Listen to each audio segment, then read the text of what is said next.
Goeienaand, jaar 1, meneer Masimola se groepseuns. Die bladsy wat julle voor julle sien hierso is julle leerpapier.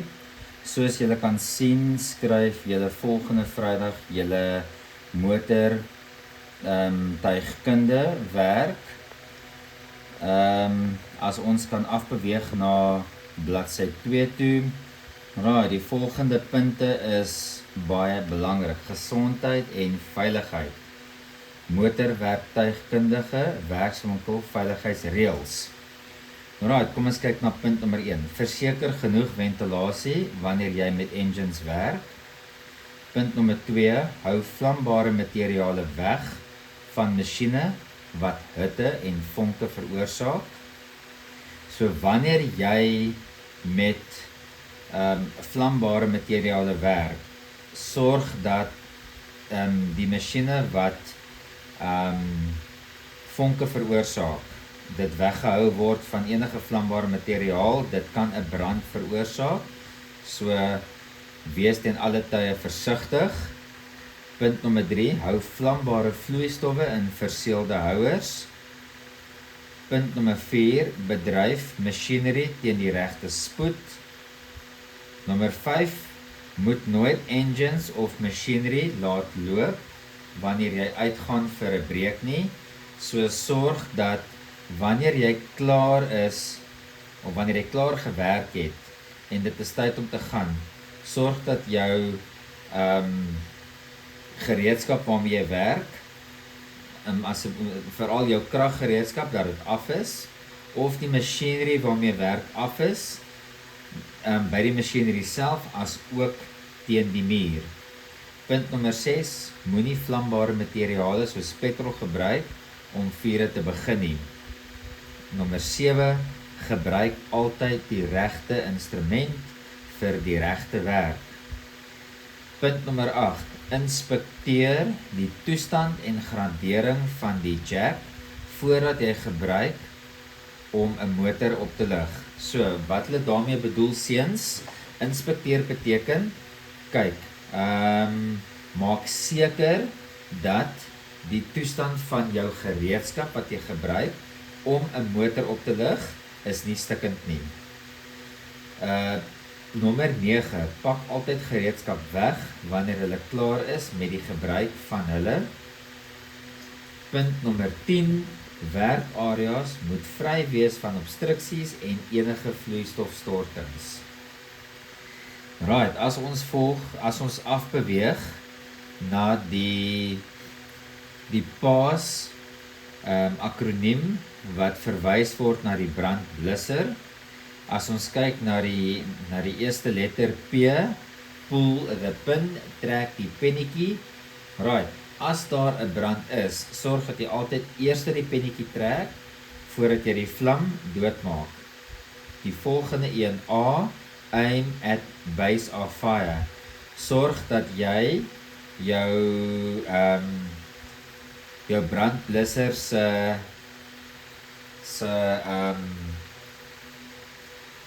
tuinslang, as jy dit so kan noem, na die vuur toe wys, sodat jy die vuur kan doodblus. Die eerste S, squeeze the lever. Okay, so druk die hefboom by die brandblusser, druk dit af, sodat daar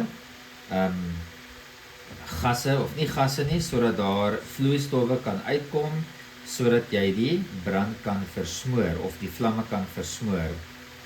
Die laaste S, sweep side to side. Dis baie belangrik, moenie net die brandblusser op een plek hou nie. Beweeg van regs na links of links na regs, sodat jy die vlamme ten volle kan versmoor of doodmaak. Goed, as ons na bladsy 3 toe afbeweeg, baie belangrik, giftige en vlambare vloeistowwe in 'n motorwerktuigkundige werkswinkels. Right, baie belangrik, giftige stowwe is die volgende: engine olie. Punt nommer 2, engine skoonmaakmiddel. Nommer 3, wasservloeistof. Nommer 4, verdunners. Nommer 5, petrol en diesel. Kyk, die volgende punt is net so belangrik. Goeie huishouding. Nou wat hulle met goeie huishouding bedoel is, goeie huishouding kan gedefinieer word as alles op sy plek en 'n plek vir alles. Seuns, nou wat hulle daarmee bedoel is om dit eenvoudiger te laat maak is, sorg dat jou plek waar jy werk skoon en georganiseerd is. Georganiseerd beteken dat alles in plek is, niks moet rond lê nie. Right, die volgende is ook van uiters belang, die handgereedskap. Kom ons kyk na 'n paar handgereedskappe wat belangrik is. Gereedskap wat nodig is om 'n plat band in 'n noodgeval te verander. Right, nommer 1, trolleyhuiser, om die voertuig op te lig en te sak. Nommer 2, bakkies, om die motor te stabiliseer. Stabiliseer beteken dit om stil te hou en te vestig nadat hy gehuis is. Nommer 3, die wielblok of chock.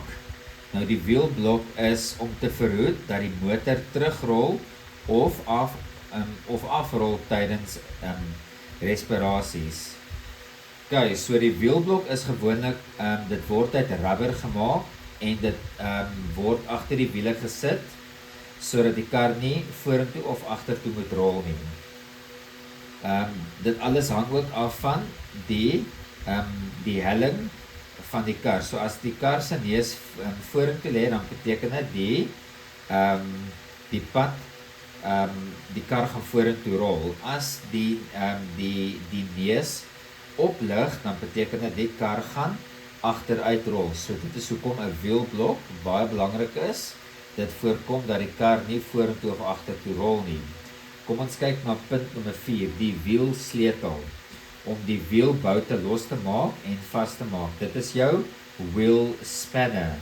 Dit is daai gereedskap wat gebruik word sodat jy die boute by die wiel kan losmaak en sodat jy die wiel kan afhaal. Punt nommer 5, die nooddriehoek, baie belangrik. Die nooddriehoek waarsku ander motoriste van potensiële gevaar. So as jy langs die pad staan en jy het nie die nooddriehoek nie, en mense ry in die nag, is daar 'n moontlikheid dat dit 'n ongeluk kan veroorsaak.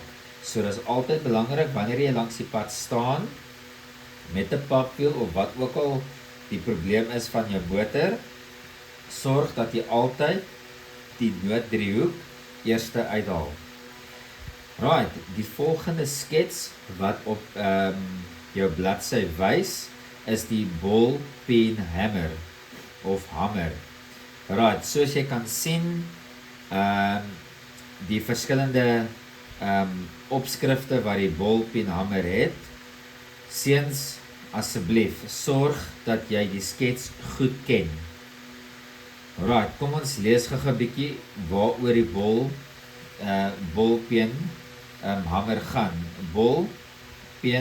Ballpen hamers, soos wat meneer dit hier gestel het, is uniek gevormde hamers.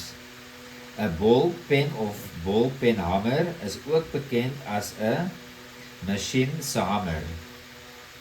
Dit is 'n tipe penhamer wat in metaalbewerking gebruik word. Dit het 2 koppe, die een is plat en die ander een, die pen genoem word of afgerond word. So seuns, sorg dat julle ballpen hamer of hamer ken.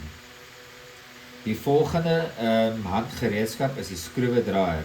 Nou, almal van julle ken die skroewedraaier. 'n Skroewedraaier is 'n gereedskap, handmatig of aangedryf. Okay, nou, skroewedraaiers word gebruik om skroewe aan te dryf. 'n Tipiese eenvoudige skroewedraaier het 'n handvatsel en 'n as, wat eindig op 'n punt wat die gebruiker in 'n skroefkop steek, voordat hy die handvatsel draai. 'n Skroef is penvormig, maar het 'n spiraaldraad om dit wat in die materiaal groefeer, wat 'n sterk binding daarmee verseker. So as julle sien, julle skroewedraaier. Julle skroewedraaier bestaan uit 4 gedeeltes. Dit is die tip of die punt. Dit is die blade, okay, of die lem. Dit is die shank, okay, of die skag. En dan is dit jou handle of handvatsel. Right, die volgende skets wat jy sien is jou rubber hamer. Nou kom ons kyk gou 'n bietjie na die rubber hamer. Kom ons hoor wat sê hulle daarso. Die rubber hamer bestaan uit 'n rubber, hout, koper of plastiek. Die massa van die hamerkop word deur gans eweredig versprei. Dit beteken dat mallets bedoel is om krag op 'n werkstuk toe te pas. Seuns en dogters, julle moet ook onthou, as jy of wanneer jy 'n rubberhamer gebruik, dat jy dit net op sagte materiaal gebruik. Soos jy kan glad nie 'n rubberhamer gebruik wanneer jy 'n spyker inslaan nie, dit gaan die rubber beskadig. So, wanneer jy 'n rubberhamer gebruik, sorg dat jy sagte materiaal ten alle tye slaan. 'n Klouhamer wat 'n metaalkop het, word gebruik om skroewe en goed in te slaan. Right, kom ons beweeg af na bladsy 5 toe. Nou hier is jou kraggereedskap. Nou die volgende prent wat julle sien is jou bankslyper, of alteewel in Engels, soos wat julle almal ken, is die bench grinder. Baie belangrik dat julle hierdie kraggereedskap ken. Dit mag dalk in die vraestel wees wat op die 14de plaasvind. Dis volgende week op Vrydag. Ken al die opskrifte of ken al die byskrifte van die bankslyper. Dit is maklike punte en jy kan goeie punte kry vir jou vraestel. Right, kom ons kyk na die volgende veiligheidsmaatreëls van die hoekslyper. Right, veiligheidsmaatreëls wanneer 'n klein hoekslyper gebruik word. Dra altyd oog- en gehoorbeskerming. Kies die korrekte skuif of aanhangsels vir die taak wat voorlê. Trek altyd die slypmasjien uit wanneer u die skuif verander. Moenie die borgmoer te styf draai wanneer jy 'n nuwe skuif plaas nie. Hou die slypmasjien in jou dominante hand. Seuns, dominant beteken jou sterk hand. Die hand waarmee jy skryf, die hand waarmee jy gewoonlik werk. So, maak seker dat jy die hoekslyper, nou jou hoekslyper, die Engelse woord daarvoor is jou angle grinder. Sorg dat jy jou angle grinder of jou hoekslyper in jou sterk hand vashou, dan het jy meer beheer of kontrole oor die materiaal waarop jy werk. Die volgende punt, wanneer jy slyp, moenie in die werkstuk stamp nie. So, wanneer jy slyp, sorg dat jy al twee hande op jou hoekslyper het en sorg dat jou materiaal op 'n gereedskap is wat hom vasknyp sodat jy ten volle beheer het oor jou hoekslyper. Die volgende punt, moenie die slypmasjien dwing nie. Let it maintain speed and do the work. So, moenie die hoekslypmasjien dwing nie. So, hou by sy spoed en hou net by jou werk. Die laaste punt, moenie die lugvloei deur die slypmasjien belemmer nie. So die lugvloei wat hulle bedoel is daarso, moenie die lugvloei toedruk om die slypmasjien vinniger of stadiger te laat gaan nie. So volg ten alle tye jou reëls. Jaar 1 seuns, leer asseblief hard vir hierdie vraestel. Sterkte met die vraestel wat voorlê, gaan deur hierdie leerpapier en leer hard. Onthou, as jy hard leer, gaan jy goeie punte kry. Lekker aand vir julle.